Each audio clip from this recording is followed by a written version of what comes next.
Hey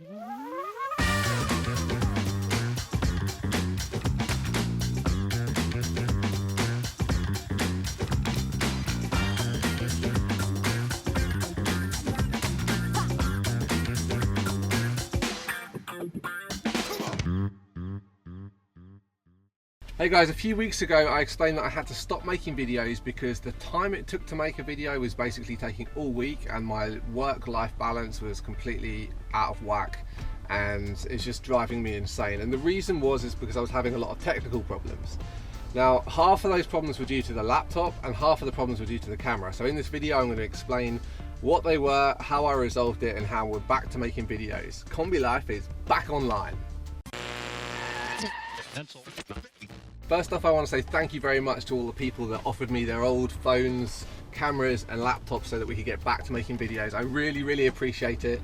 What a lot of you don't realise is that in order to do video editing, it takes a heck of a lot of processing power, and the kind of laptop I need is pretty beefy. I actually got an offer from a guy called Brett in California who offered to take us flying, but it didn't work out because of weather and we were too far away and it just didn't work out. But he said to me, I really want to help you get back to making videos, please can I give you a laptop?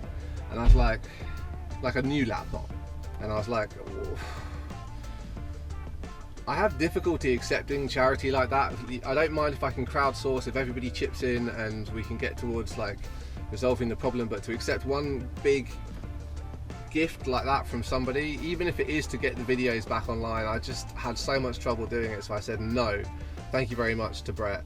I really want to try and fix my own laptop first, and so that's what I did. And like all good stories, it starts with a VW bus.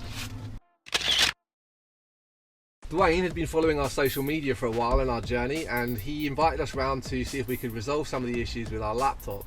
Dwayne just so happens to have one of the most beautiful 1970s original VW buses that I've ever seen, so we're very happy to go around to his house and see that, and even more happy to be resolving some of the issues.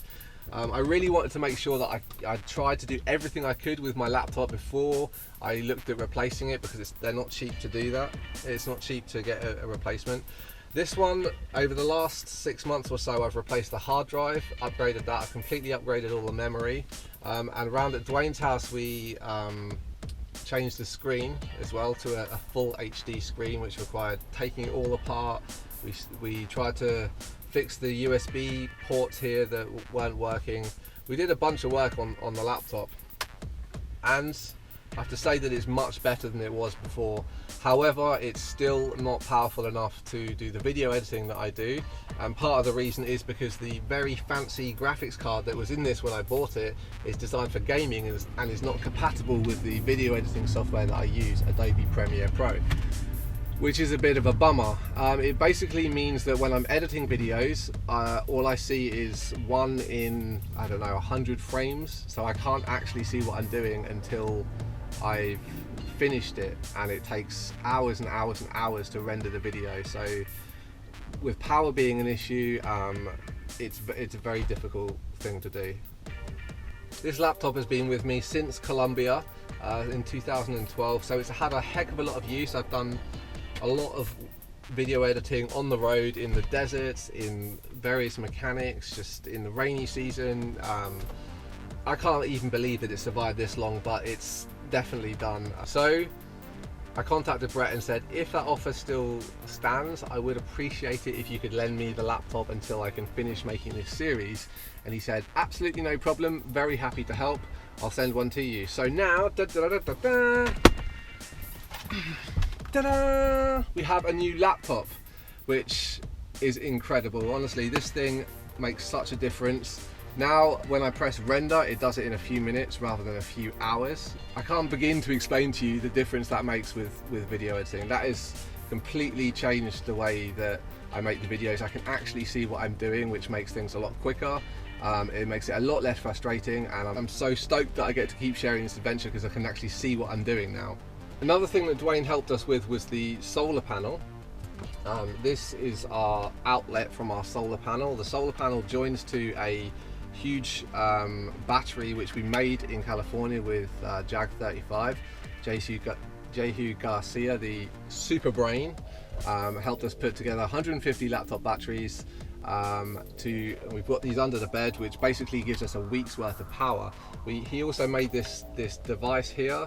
It's a DC-DC step-up module, which takes basically the 12 volts battery and steps it up to the 19 volts that's required for the laptop. Now that thing puts out 100 watt of power.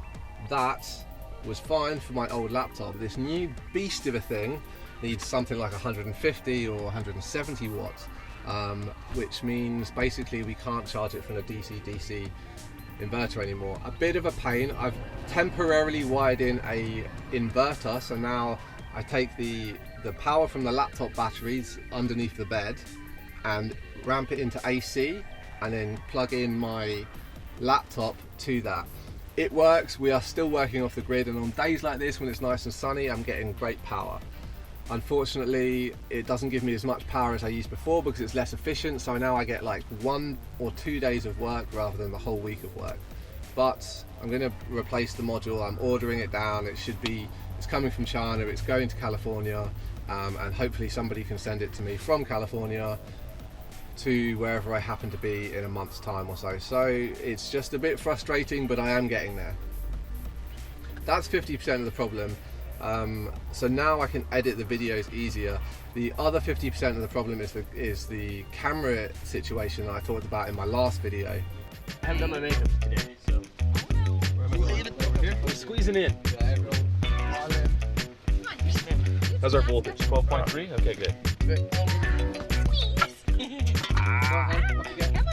Come here, Hank. Come on, Hank.